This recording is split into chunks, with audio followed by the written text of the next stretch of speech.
breaking right now. Iran and Israel trading new threats as both sides keep firing with millions caught in the middle. And Americans looking to hear where Operation Epic Fury goes next. The Pentagon releasing this video showing some of its airstrikes against Iranian forces.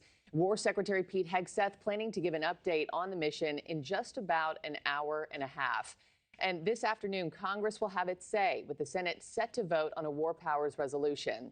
In Iran, one airstrike destroying the building where the country's top clerics were supposed to meet to choose their new supreme leader. Israel says that person will be fair game to meet the same fate as the Ayatollah who was killed on day one of this operation over the weekend. Iran's top judiciary chief now also threatening death for Iranians who speak in support of Operation Epic Fury. Joining us now, I have Dan Perry, former Europe, Africa, and Middle East editor at the Associated Press, and also Rebecca Grant, national security analyst and vice president at the Lexington Institute. Good morning to both of you. Dan, let me start with you because you're on the ground in Tel Aviv. Constant sirens blaring, significant damage to dozens of structures across the city. What's it like living there at this time, on top of the 2.5-year war that's still ongoing with Hamas? It is remarkable how human beings can sort of become accustomed to many things that would seem abnormal and absurd. So you get used to it. Israel's very well prepared because its air defenses are, in a word, spectacular. And they're able to intercept a vast majority, over 90%, I think, of the incoming missiles.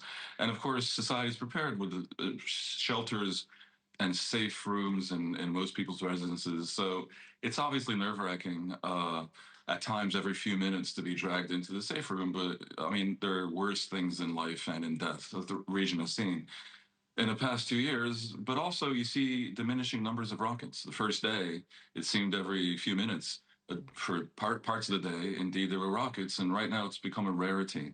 So there is a sense in Israel that maybe on a domestic front, things might be quieting down, and also a lot of resilience, because whereas Israel is divided on most things, they're quite united on the idea that getting rid of the Islamic Republic regime in Iran is worth sacrificing for, and indeed is a favor to the Iranians themselves. Rebecca, the Ayatollah's son has reportedly emerged as an early frontrunner to take over as Iran's supreme leader. Your thoughts on that and what you think comes next in the conflict? This son of Khamenei had long been talked about as a possible successor. He's, of course, got a lot of ties to the IRGC, so I don't know. What I want to see, I think, and all of us do long term is a more stable leadership in Iran, and if someone good comes forward and stops the firing and accounts for the nuclear material, they'll get sanctions relief. But I think it's still too early to tell. Dan, I know President Trump is reportedly looking at supporting the Kurds in Iran to help take out the regime, which could include supplying arms, possibly even training. How do you weigh such a move and the ripple effects if the president does give that go-ahead? It's an interesting idea, and it's a dangerous idea, because the Kurds, while by any reasonable measure deserve their own country, they're a distinct ethnicity with a geographical contiguity and a proud history. That would destabilize Turkey, Syria, and potentially even Iraq, although Iraq has an autonomous Kurdish zone of its own.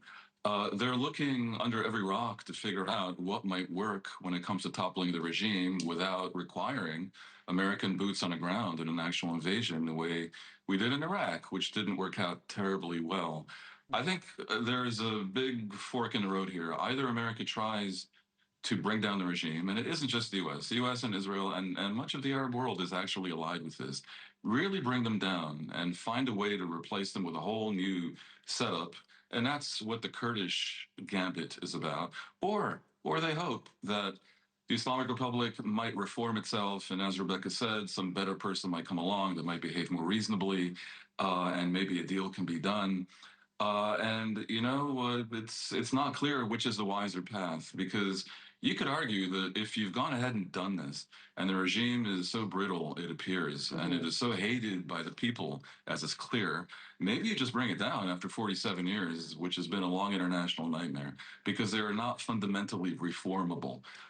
The idea that you do a deal that involves, as we've heard, sanctions relief and gives this regime more life may be least appealing to the Iranian public. Yeah. Because even if the regime behaves better internationally and ceases to support proxy militias around the Arab world, they would still be oppressing their own people, their own women.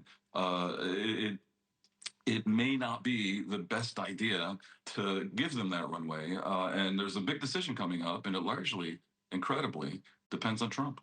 Thank you for watching. Subscribe below and download our NewsNation app right now on your phone, and you will get fact-based, unbiased news for all Americans.